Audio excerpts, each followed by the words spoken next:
लेकिन मेरे सामने दो रास्ते थे इलेक्शन के बाद। एक रास्ता वो जो 2015 में पहले ही आजमाया गया। मैं चाहता हूं तो पिछले साल अक्टूबर में बीजेपी को हुकूमत में शामिल करता। जिस तरह मरहूम मुफ्ती मोहम्मद सैयद साहब ने 2015 में और महबूबा मुफ्ती साहिबा ने 2016 में किया।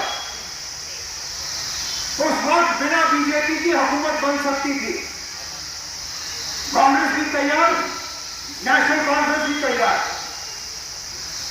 बीजेपी को हुकूमत से बाहर रखा जा सकता था। उस वक्त यह बहाना बना कि जम्मू को नुमाइंदगी देनी है। हमने इस हुकूमत में बिना बीजेपी को शामिल किए जम्मू को भी नुमाइंदगी दी। ठीक है, नहीं दी। पीर पंचाल को नुमाइंदगी दी, जम्मू के निचले इलाकों को नुमाइंदगी दी। आज डिप्टी सीएम जम्मू का है बिना बीजेपी के।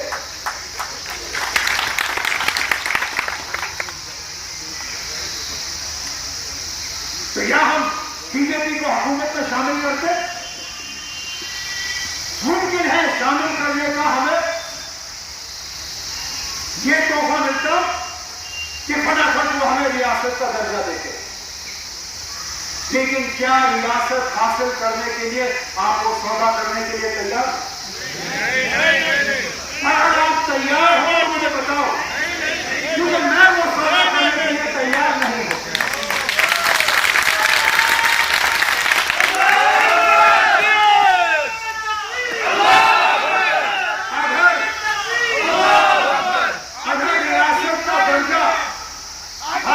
अगर रियासत का दर्जा हासिल करने के लिए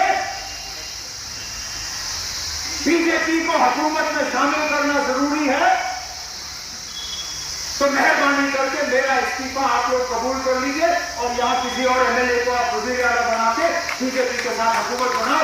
मैं बनाने के लिए तैयार नहीं हूं।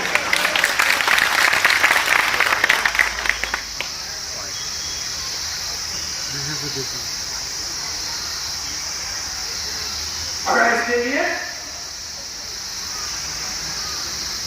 मुझे जम्मू कश्मीर को दोबारा रियासत देखने के लिए इंतजार करना पड़े, मैं करूंगा।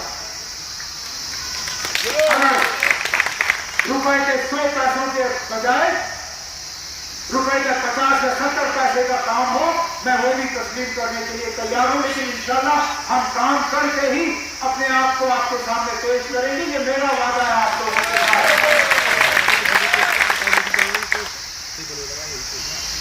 लेकिन मेरे साथियों को भी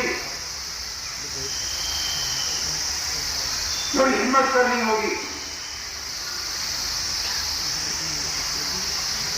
थोड़ा उन ताकतों का मुकाबला करना होगा जो जम्मू कश्मीर में सिर्फ तबाही और बर्बादी चाहते हैं,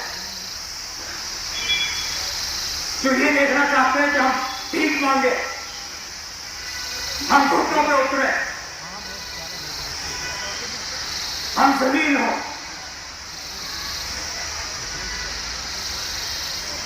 यहां हालात देखिए हमारे इर्द गिर्द।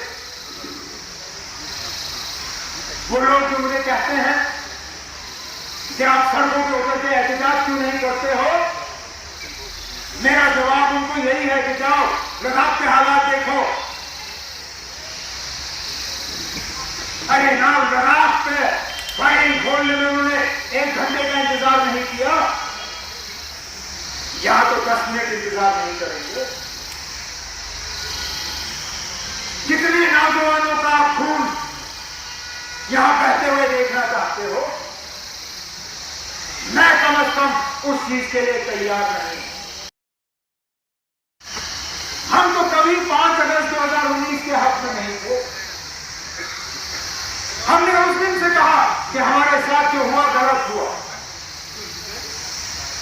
करगिल के लोग भी, उन्होंने कभी उस फैसले को तस्लीम नहीं किया। लेकिन लेह में देखिए किस तरह मिजाज बदल गया। जिन लोगों ने 5 अगस्त 2019 के बाद पटाखे जलाए, मिठाइयां बांटी, कहा कि हमारे दिल के अरमान पूरे हो गए। आज उनके बयान पढ़िए, मैं हैरान हुआ जब कल मैंने अखबार में उनका बयान, उनका बहुत बड़ा लीडर है, उनका बयान पढ़ा। क्या कहा उन्होंने? कहा कि हमने सालों साल 370 के खिलाफ अपनी आवाज बुलंद की, लेकिन आज हमें इस बात का एहसास हुआ कि 70 साल 370 ने हमें बचा के रखा। ये लेके लोग कह रहे हैं जिन्होंने 5 अगस्त को मिठाइयां बांटी, आज वो कहते हैं कि 5 अगस्त 2019 हमारी तबाही हुई। हम तो सिर्फ ये कहते हैं ना कि हमारे साथ जो वादा हुआ उस वादे को पूरा करिए, लोगों के मैंडेट का एहतराम करो, लोगों के जज्बात का एहतराम करो, लोगों की कुर्बानियों का एहतराम करो।